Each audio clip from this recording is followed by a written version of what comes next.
Video 4, Lecture 3. We left off here in this image of Christopher Columbus coming and reporting to Queen Isabella and King Ferdinand. This is relevant in order to understand actually what happens here in the Americas with what we call today in the history books the Iberian invasions. See, I would like to point out that if you look at a textbook from a couple of decades ago, you would see that it said the conquest of the Americas. Today we are already challenging these ideas, and here we have a clear, good map showing that, a map of the Spanish invasion. The Spanish invasion first arrives to the Caribbean, encountering Arawaks. Cortés leads an expedition here into the areas of the Aztec Empire.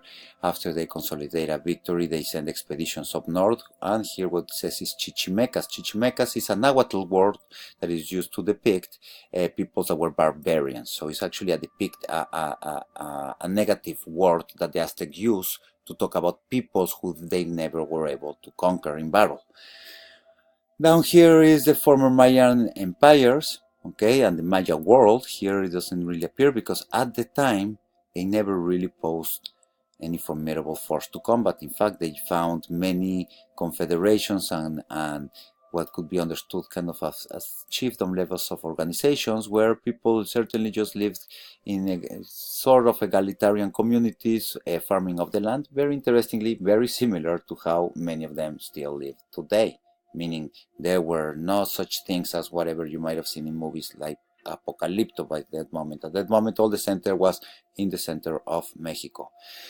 And as they marched through here, they began exploring down here, and this is where Pizarro, 10 years after the fall of the Aztec Empire, Pizarro arrives and takes advantage that seems like nobody had warned the Inca Emperor Atahualpa about the strange people from the other sides of the oceans that have already defeated the Aztec kingdom. So this is important to take into consideration because particularly in the 1500s, what we see is kind of an extension of the Crusades. People that come with warring mentality, and actually they are accompanied by people that are priests. All of these expeditions are with priests, and they are taking crosses in their shields, so they have also this crusader mentality, and that's very important to take notice of.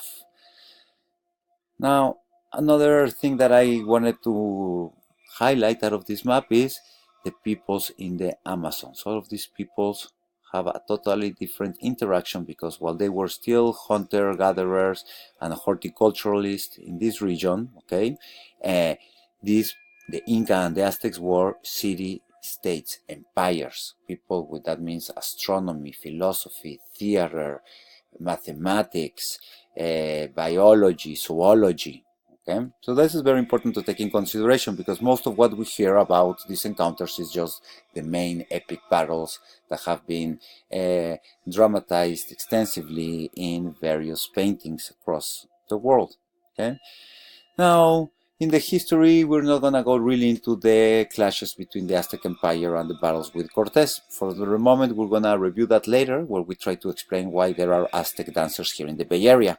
That's for another assignment. For now, it's just important to review some general history, such as that Cortés took advantage of a situation, and is also not only remembered for being a skillful politician, but a person excelling in battle. Okay? Similar with the conquest of the Inca. We know that the Inca, Pizarro, also took advantage, massacred all Inca nobles. Some ideas is brought to the advantage of having Spanish horses and steel, but we'll see that the ideas have been put more into questions. Today the consensus is that because of the Inca Civil War, Pizarro, just like Cortés, were able to leverage and negotiate and make alliances that further their own agenda. Okay?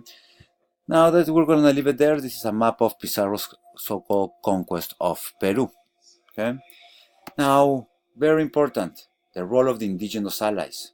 Both Pizarro and Cortés could have not done what they did if they had not made good allies. And what do you do when to make good allies? You make friends, you make concessions, you make negotiations, you trade, you push forward your agenda to benefit out of benefiting the other. Okay, very important. So when Cortés takes over the Aztec Empire, basically they just take off the head of the empire, but maintain the same bureaucratic blueprint that the Aztec Empire had developed, and therefore the Spanish maintained the named places of every place that the Aztecs were requiring tribute from, and therefore just to cover the tribute that everybody had already paid the Aztecs already. Now, there are many things about the religious sacrifices and that we'll discuss in another lecture too, and also to understand a little bit about the Aztecs themselves. For the moment, we're going to leave it in this idea that Cortés defeated the Aztecs in the last battles of Tenochtitlan in 1521 and maintains the same bureaucratic blueprint, and more importantly brings forward the system, the new system of the land, which was known as the encomienda. What is the encomienda? Basically the system that rewarded the Spanish conquerors with land grants. They were land grants with people on them. This is very important to comprehend. Why? Because probably the worst job you could ever have would be an encomendero. This is a retrospective analysis, but think of this for a moment. If you were an encomendero, suddenly your responsibility is not only to convert the people that live in the land that you were given, that you know it used to be theirs. So you not only have to convert them, but you also have to make them keep working in that land to keep paying the taxes, and you will suddenly become the tax collector. So not only do you have to collect the taxes from them, but you also have to convert them to Christianity. And you're not there with an army. You're there as a family unit, as an individual that is, in some cases, aided by a priest. Okay? Now, this is an important thing to consider because this is one of the main reasons why you see people wearing devil masks in their traditional dances.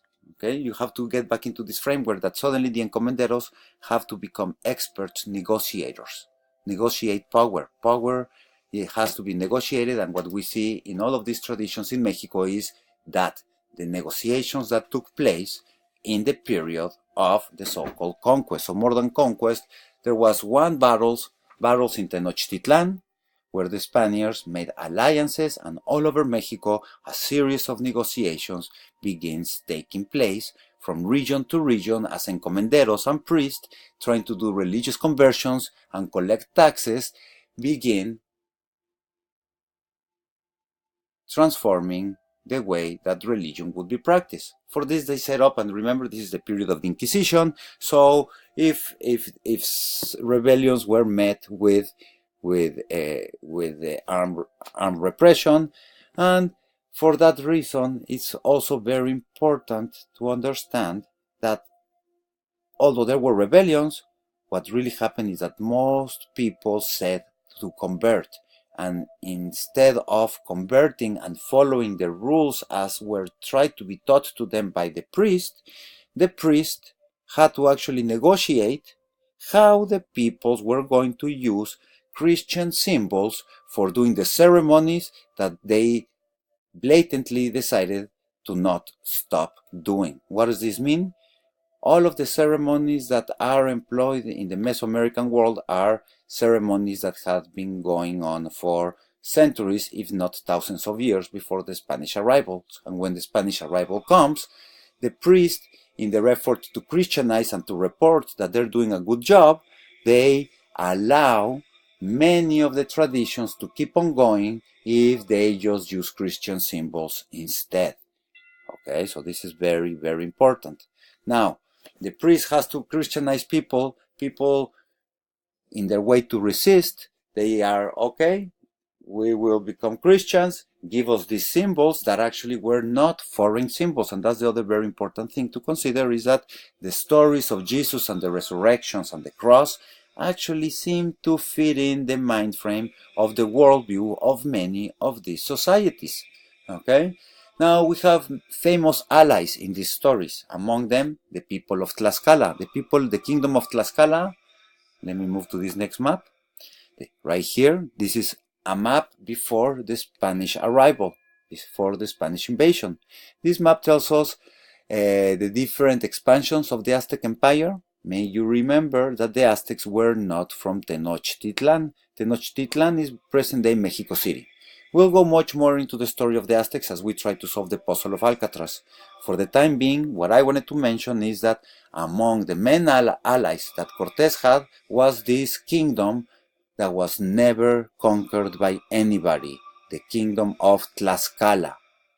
Tlaxcala became an elemental ally of Cortés, and therefore we can perfectly make the historiographical argument that nobody ever conquered the Tlaxcalans. Okay, so they converted and fought with the Spanish against the Aztecs.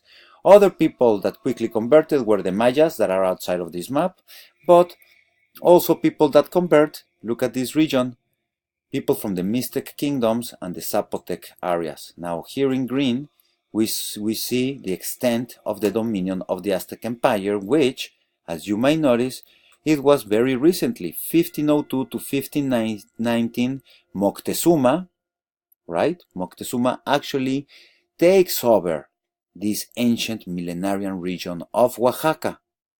Therefore, just think of this, this is just 20 years. 20 years after all of these regions become subjugated by the Aztecs, Cortés comes through here, harnesses their support, and they are happy to do away to being subjugated by the Aztecs. Therefore, the people of Oaxaca, Tlaxcala, and Yucatan hold a special place in the way that events would unfold through the 16th century, and that is clear in the way that they celebrate their religious traditions, meaning that their traditions are more evidence of negotiations, alliances, and friendships than of battles and massacres. And that's a different take on history. Now, the Mixtec region, Oaxaca. You might think, oh well, if you probably heard about people from Oaxaca, you might think of them as agricultural migrant workers. However, they come from one of the oldest written traditions of the world. Here is one of the remaining books. This book tells the story of one of the famous kings, Eight-Deer Conqueror. Here in this image you say Eight-Deer Conqueror. You can see it's 8 deer because you see the head of the deer with 8 little balls. Eight-Deer Conqueror with his friend. Guess the name of his friend. 1, 2, 3, 4, and the image of a jaguar. So his friend 4 jaguar. 8 deer, they have their hands in their foreheads grieving the death of a friend. Okay, very interesting. This is just one of the stories that are written down in this amazing record of narrative making that existed in the areas of Oaxaca. Today, you might have seen this book, you might have not, but this is the Códice Nutal. This is not Aztec, this is not Maya. This is the ancient tradition of the peoples of Oaxaca. I hope this takes more meaning, as you might have just seen so far the little clip about Oaxacalifornia as indigenous migrant workers that recreate traditions here in the fields of California after a long day's work. Okay, look at this book, and I hope you are able to interpret differently whatever you thought you saw in the so-called devil dance. Now, we would require at least a year for us to take a starting point to learn about the ancient traditions of Oaxaca. So this is the reason why I'm bringing this up, because this is research that is still yet to be done. Very few research exists on it. It's a remarkable testament of the complexities and long-lived societies in this continent.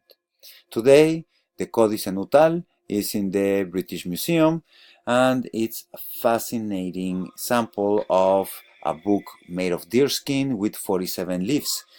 It has two sides. On the one side tells the story of uh,